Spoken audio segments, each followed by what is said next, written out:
Coming out of spring, how does the SEC shape up from top to bottom? And is Texas really the best team in the SEC heading into 2025? Locked On SEC starts right now. You are Locked On SEC, your daily podcast on the Southeastern Conference. Part of the Locked On Podcast Network, your team every day. And what's up, everybody? Welcome into Locked On SEC. Great to have you guys along. On today's show, we'll hit on the post-spring SEC power rankings. Texas spending a ton on their roster this year and the latest news happening in the transfer portal. I'm Chris Gordy. Thanks for making Locked On SEC your first listen every day. Shout out to everydayers. We're free and available wherever you get your podcasts and on YouTube, part of the Locked On Podcast Network, covering your team every day. And this episode is brought to you by Monarch Money. Take control of your finances with Monarch Money. Use our code LOCKEDONCollege over at monarchmoney.com and get 50% off your first year. All right, let's dive right into it as, look, we've wrapped up post-spring ball after all the teams in the SEC have kind of finished their, whatever you want to call them, spring games, spring practices, whatever they were.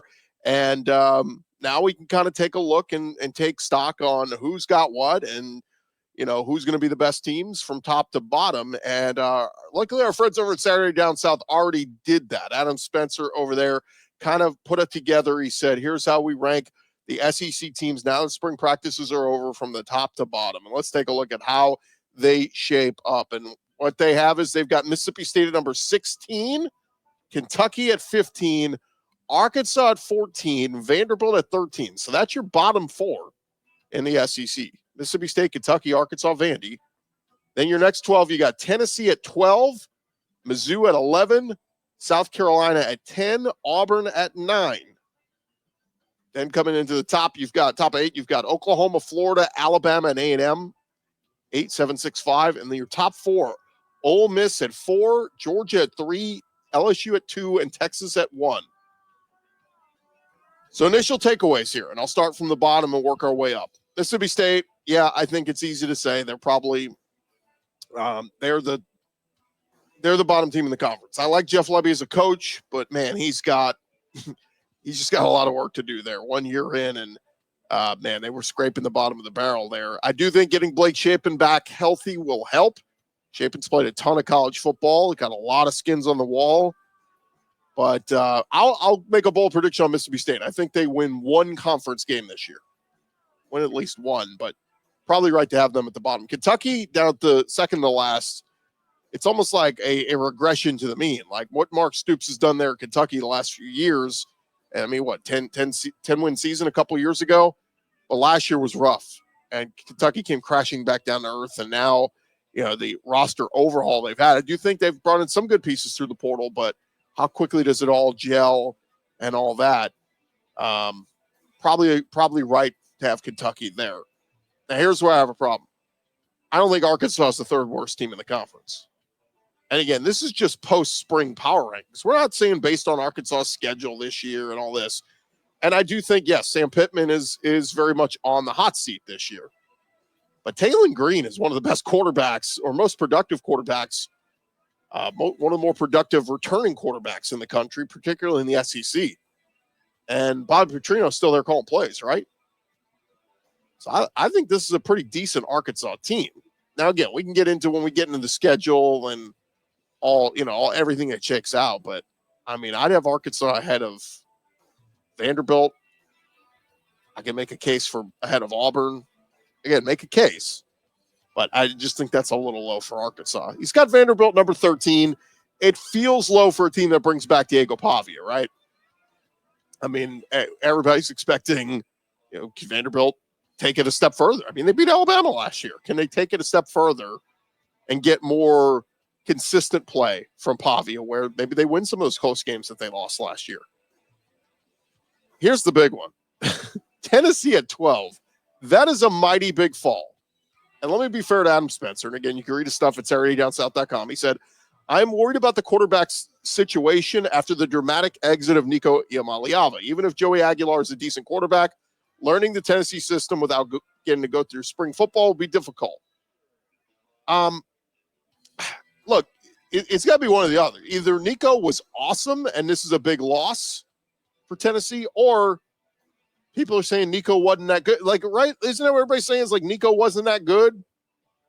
And, sayonara, see you later. He wanted more money and he's not worth that. But yet we're going to drop Tennessee all the way down to the 12th best team in the SEC. This is a team that made the playoff last year. So I think that's a little unfair to drop Tennessee down with the loss of Nico. If there's one thing I give Josh Heupel the benefit of the doubt on, it's quarterback play.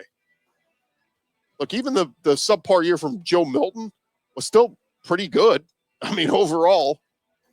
But look at his track record of quarterbacks he's worked with. He seems to get the most out of those guys. Nobody was saying anything about Hendon Hooker when he left Virginia Tech and went to Tennessee. And he became one of the best players in the SEC and in the country that year. So I look, Tennessee's better than the 12th best team in the SEC. So I take Adam Spencer to task with that one. Mizzou at 11. Again, feels weird to put a team that just went back-to-back 10-win seasons as the 11th best team in the conference. So I'd have Mizzou a little bit higher. I think I'd have South Carolina higher. He's got them 10th. I just think Lenore Sellers and Dylan Stewart and those pieces back. Again, we can get into the schedule being difficult. I get that part, but South Carolina is a top 8 team in the SEC coming out of post-spring. They just are, in my opinion. I think he's got Auburn a little bit too high at 9. I'm optimistic at Auburn. I'm hopeful for Jackson Arnold. I love Cam Coleman. A lot of those receivers they have, Eric Singleton.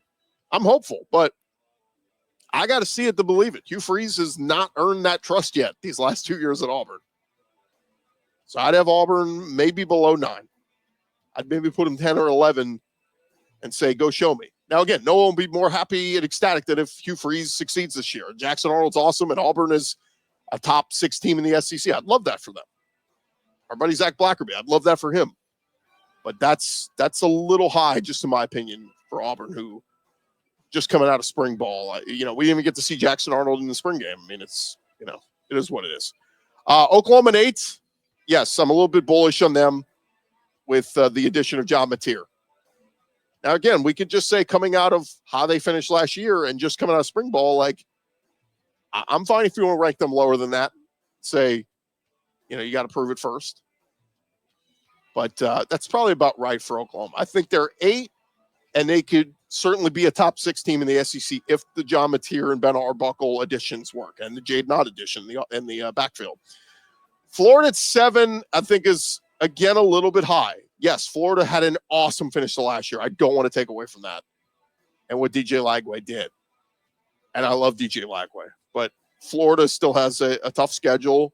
And, again, with some other question marks on that defense. They lose some pieces to the draft and to graduation. If you can tell me right now the Florida defense is for real, I think they got enough weapons on the offense. I think the running backs, the receivers, I think Florida is going to be good. But again, that schedule's brutal. But this is just post-spring rankings. So, I can buy Florida being at 7. I'd probably feel better about having them at like 9, a little bit lower than that. But certainly fine with Adam Spencer's rankings. So now we get into the top 6. Alabama at 6 feels low, right? It is a team that did lost 2 games last year to 2 6-6 teams in Oklahoma and Vanderbilt. But the Ryan Grubb addition at OC, everybody I've talked to is a believer in it. And whether it's Ty Simpson, whether it's whoever, Keelan Russell, Austin Mack, whoever wins that job at Alabama, the quarterback job, they think there's enough pieces around them that Alabama team will be a top 5 team in the SEC. And again, I'm open to the argument. Texas A&M at 5 feels a little bit high. I like Mike Elko and what he did last year, but are we forgetting the collapse down the stretch of the season? Marcel Reed, I think, could be very good. But I think we're putting the cart before the horse a little bit on A&M. I'd like to put A&M more 6 or 7 in this SEC rank. Maybe we put them at 8. I got to see it. They lost a ton of that defensive line. But if anyone can rebuild it and coach it up, it's Mike Elko. Now into the top 4. Lane Kiffin gets the benefit of the doubt because he's been awesome there at Ole Miss and constant 10-win seasons and all that. But they just lost their best quarterback, Jackson Dart, and Austin Simmons has not arrived yet. I think Austin Simmons is going to be awesome down the road. I don't know if Austin Simmons in 2025 is going to be awesome. If he is, yes, Ole Miss will be potentially 10-2 team, make the playoff and make some noise. But I think Ole Miss They're not rebuilding, they're retooling. I think Ole Miss is more in that 6, 7, 8 range and can build off of that. But I wouldn't put them in the top 4. Georgia at 3 is too low. They just are. Georgia should be number 1 on this list. They're the reigning SEC champs.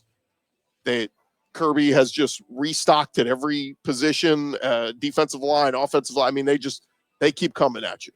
Yes, they got to figure out the quarterback thing. Gunnar Stockton, is he ready to take that next step? Great. But again, I would just come even post spring rankings, I would have Georgia 1 or 2 on this list. LSU at 2, I understand why he would put them at high because of their transfer portal ranking, right? They signed the number 1 portal class. They recruited well. You bring back Garrett Nussmeier, only quarterback in the country to throw for 4,000 yards last year, and he's back at his school. So all those reasons, yes, on LSU. But also Brian Kelly you got to go prove it, bro. You got to go win those big games. And it starts with the season opener at Clemson. He's got to win that one. It's a must win for Brian Kelly. So I'd probably put LSU at 3, maybe 4 on this list, post spring ball. I get why you're putting them 2. And here's what Adam Spencer said. He said, if the offensive line can hold up, the Tigers should make their first playoff run under Brian Kelly. Garrett Nussmeier is a legitimate Heisman candidate, and they're loaded at receiver with Barry and Brown and Nick Anderson added to the mix of Aaron Anderson and Chris Hilton and others. Harold Perkins Jr. is back. Whit Weeks is back. So LSU's got a lot of good pieces. But again, splitting hairs here. You want to put them at 2. That's fine. And he's got Texas at number 1. And, of course, you lost a ton. From Quinn Ewers to Kelvin Banks, Matthew Golden, the list goes on and on. And as Spencer says, Sark still has another loaded team. And it's officially Arch Manning time at quarterback. Where backfield's going to be very good with Trey Wisner and C.J. Baxter back. Wide receiver, you got DeAndre Moore and Ryan Wingo, who have great chemistry with Arch already. Trevor Gooseby sliding into that left tackle spot. I just think it's a lot to replace for Texas. I would not have them number 1 post spring. I would have Georgia 1 and have Texas behind them. That's just how I would do it. Again, Adam Spencer saw it the other way. Totally fine. But just wanted to talk through those post spring rankings. If you agree or disagree, feel free to comment on our YouTube page. Check us out there at Locked On SEC. All right, still more to come here on Locked On SEC, covering your team every day. When we return, we'll talk a little bit more on the Texas Longhorns. As the report comes out this week, they are spending a ton on their roster. We will get to that here in just a second. Hey, but first, did you know your Fire TV is also an Xbox? You could turn any TV into your gaming and entertainment hub with the Fire TV Stick 4K devices. No console required. You just grab your paired controller, you subscribe or sign into Xbox Game Pass Ultimate with EA Play included, and you're ready to go. Dive into hundreds of premium titles, including EA Sports College Football 25, Call of Duty, as easily as you stream your favorite TV shows. And look, if you ever wanted to try out Xbox games without the big upfront investment in buying a console, Fire TV Stick 4K can be a low-pressure way for you to start exploring. Go head to Amazon.com/Fire TV Locked On to get started. Xbox Game Pass Ultimate subscription and a compatible controller are required. Available on select devices, including Fire TV Stick 4K, Fire TV Stick 4K Max, and Fire TV Cube. Check them out. Amazon.com/Fire TV Locked On.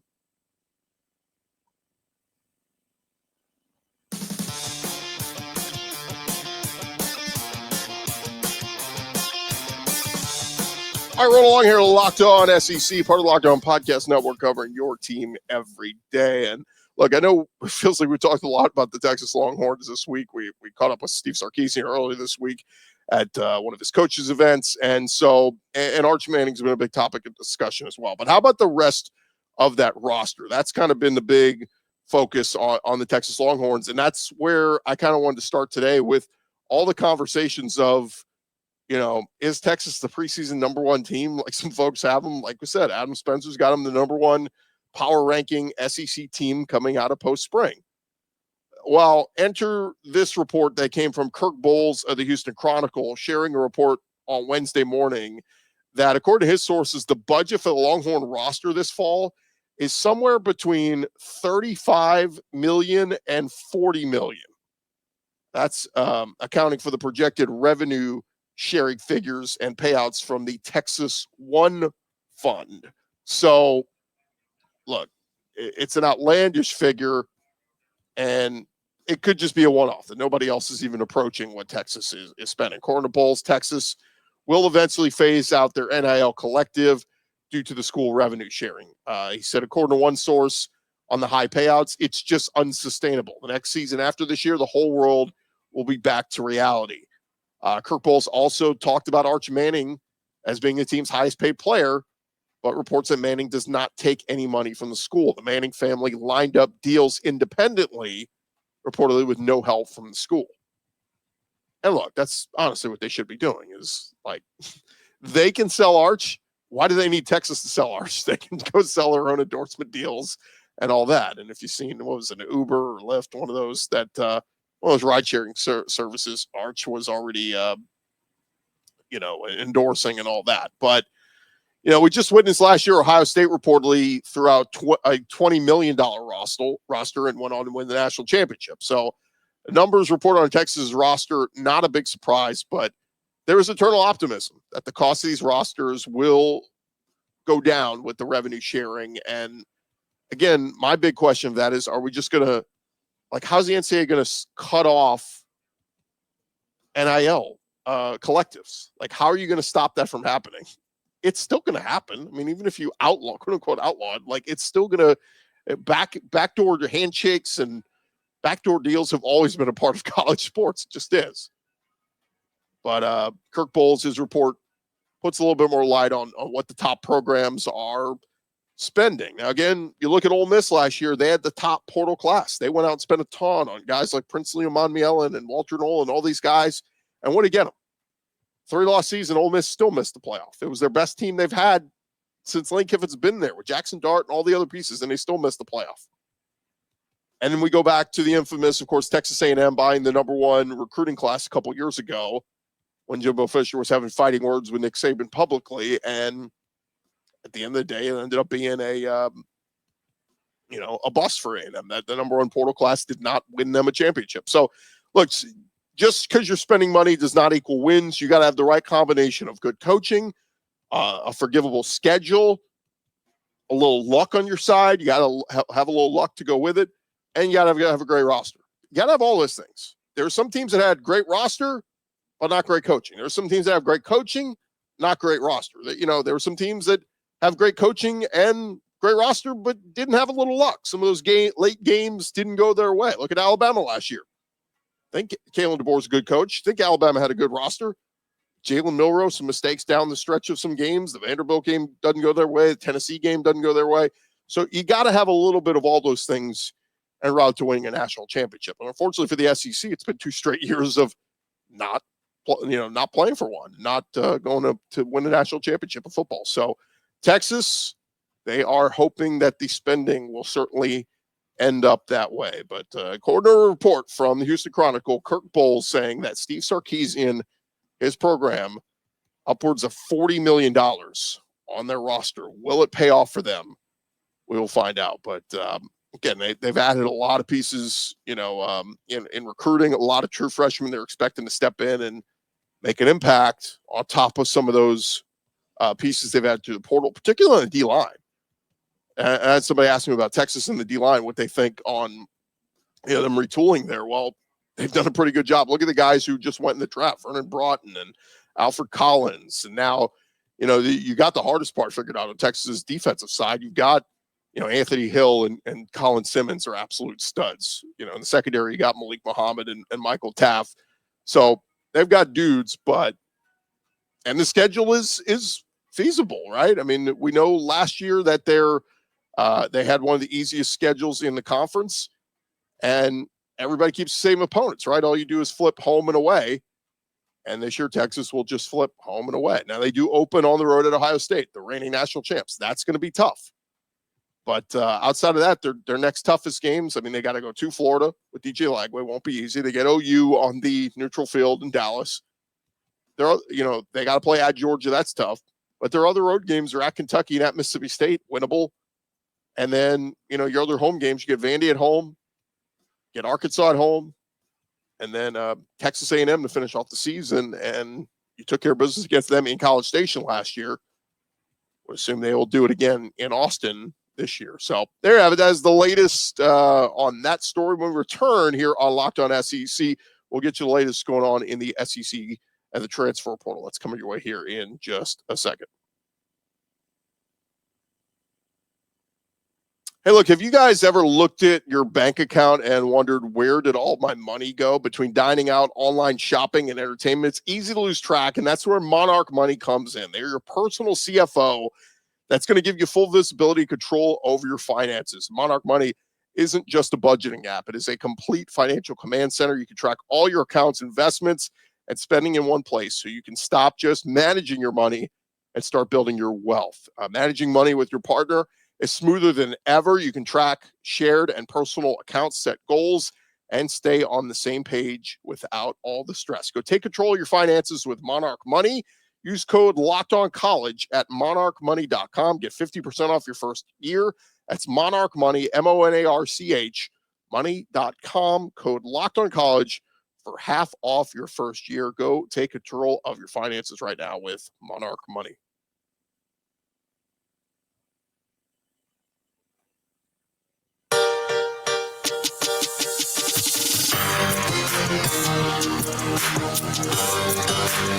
All right, roll along here, Locked On SEC, part of the Locked On Podcast Network, covering your team every day. And before we get out of here, wanted to catch you guys up on the latest doings in the transfer portal. We know the portal closed earlier this week, but we still got some movement and guys picking schools and all that kind of stuff. So let's get you caught up on the latest happening there. First off, over at Oklahoma, they picked up a nice addition from McNeese State. You're looking at wide receiver Jer'Michael Carter coming into Oklahoma. This is where Oklahoma has really needed some help. Now, Jer'Michael Carter coming off a season where he had 37 catches, 537 yards, 3 touchdowns at McNeese State, but it was a breakout year for him there. 6'4", 192 pounds. He's a Louisiana native, just finished his sophomore season. So Jer'Michael Carter coming in to try to help that Oklahoma receiving core that, my goodness, was the walking wounded last year, and they lost a lot of guys. Deion Burks is back as that senior transferred in last year. They're hoping he could stay healthy this year. It'd be a nice piece. Giovanni Gibson, I believe, was the one that already got banged up coming in from Arkansas Pine Bluff. Jaden Gibson you have, Zion Kearney, Elijah Thomas, Isaiah Satania, obviously coming in from Arkansas. So they got a lot of different pieces. It's just who's going to catch that ball from John Mateer. So this guy should be added to the mix. Jer'Michael Carter, we'll see what that looks like with him. Meanwhile, over at South Carolina, they're reloading to their roster after a 9-win season last year. They added to their defensive line from the Sun Belt, Troy Pikes, 6'3", 290-pound D lineman from Georgia Southern. He was a multi-sport athlete in high school, played in all 13 games for Georgia Southern this past season, posted 13 tackles, a tackle for a loss, entered the transfer portal during the spring window. So he's the 16th transfer to commit to the Gamecocks this offseason, and defense has been a big key area of focus for Shane Beamer. 9 defenders in this transfer portal class, 6 deep linemen and edge prospects added. So they are certainly trying to shape up on that defensive line. Over at Tennessee, they continue to work the portal. They added a defensive lineman from Division II Grand Valley State, transfer Josh Shell. That's Schell. Playing 13 games last year. He's 6'5", 275 pounds, at 35 tackles, 2 sacks, 6 pass breakups, 3 quarterback hurries, a forced fumble, and a fumble recovery. He redshirted in 22, playing 8 games in 2023, and then 13 games last year. Corner reports will have 2 remaining years of eligibility entering year 4 of his collegiate eligibility. So again, another piece on that D-line for Tennessee in Josh Shell. Now, there was some other news from Tennessee earlier this week. It wasn't, news, but Joey Aguilar made it official. After a week, it was reported that he was going to transfer to Tennessee. He made it official, took to social media on Tuesday, announced his commitment to play for the Vols, and he is heading to Knoxville. So Joey Aguilar officially headed there. Said, I want to thank God for helping me, guide me through this journey. It hasn't been mine. It's been shared with everyone who supported me. Can't wait to get to Rocky Top and ready to give my all for Tennessee. Josh Heupel commented on the addition of Aguilar during a big orange caravan stop in Memphis this week. He said, Aguilar has starts. He's played at a high level. He's got the ability to throw the ball vertically. He's accurate and on time in the intermediate passing game. He has the ability to use his feet to extend plays and in the quarterback run game too.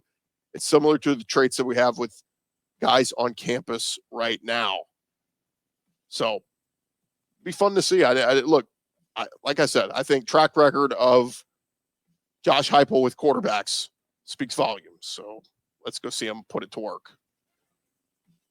All right, other transfer portal news. How about at Mississippi State? They picked up a commitment on the offensive line from former Colorado lineman Zach Owens. Committing to Mississippi State. It is a return to the South for Owens after a year at Boulder. He prepped at McDonough, Georgia at Eagles Landing Christian Academy and ended up at Clemson. At Clemson, he made only 2 appearances in 2023, played just 13 offensive snaps. So he will give Mississippi State some added depth on that offensive line. So keep an eye out there for Zach Owens at Mississippi State. How about over to Arkansas? They landed some help, not for 2025, but for 2026 in the recruiting side of things. They picked up Robert Haynes IV, a wide receiver out of the state of Texas, announced his verbal pledge to the Razorbacks. So nice pickup there for Sam Pittman and company on the recruiting trail. And one more note here over at Georgia, they lost running back Branson Robinson in the portal this offseason. It was announced he is officially signed with Georgia State. So Branson Robinson heading to Georgia State. Of course, Georgia just recently added Josh McCray, very productive running back from Illinois, where he rushed for 609 yards, 10 touchdowns. So Josh McCray coming in for Georgia. He will compete for playing time with Nate Frazier and Roderick Robinson, along with Chauncey Bowens. Loaded backfield there for Georgia. What else is new? They typically are. All right, before we get out of here, there was a story I saw on Andy Staples who put out there about whether the SEC goes to a 9-game conference schedule or stays at 8. He said may depend on whether the college football playoff includes automatic bids in its next format. And that's the big thing a lot of people are wondering, like, the automatic bid thing is, the SEC and the Big Ten are fighting for more automatic bid spots. Are they going to get it? I think if they don't, that's where Greg Sankey and the SEC will take their ball and go home and go, all right, we're sticking at 8 SEC games. There's no point in adding another conference game, another potential loss to everybody's schedules when we could just play the Citadel or, insert rent a win here. So that is the gist of where we are. After the new contract, new negotiations to college football playoffs, as the SEC gets 4 teams in no matter what, then yeah, the SEC will go, okay, we'll go to nine games. We'll make it tougher on ourselves. But by the way, more revenue. Another week slate of SEC games means even more money coming from ESPN and Disney. So it's a give and a take, but it makes absolute sense. If the SEC does not get more automatic qualified bids in the playoff, no 9-game conference schedule coming. But it's been talked about for years. This thing feels like it's been coming down the pike, so we'll see what happens there. All right, let's leave it there. Here on Locked On SEC, part of the Locked On Podcast Network, covering your team every day. Appreciate you guys for checking us out. And hey, for your second listen, you can check out our buddy Brian Smith. He's got you covered with the Portal Show, with the latest rumors, portal entries, and signings. Be the most informed fan on the rapid changes to the college football landscape. Find the Portal on YouTube or wherever you listen to your podcast. I'm Chris Gordy. This has been Locked On SEC. Everybody have a great day out there. We'll talk to you guys tomorrow. Coming back and see us.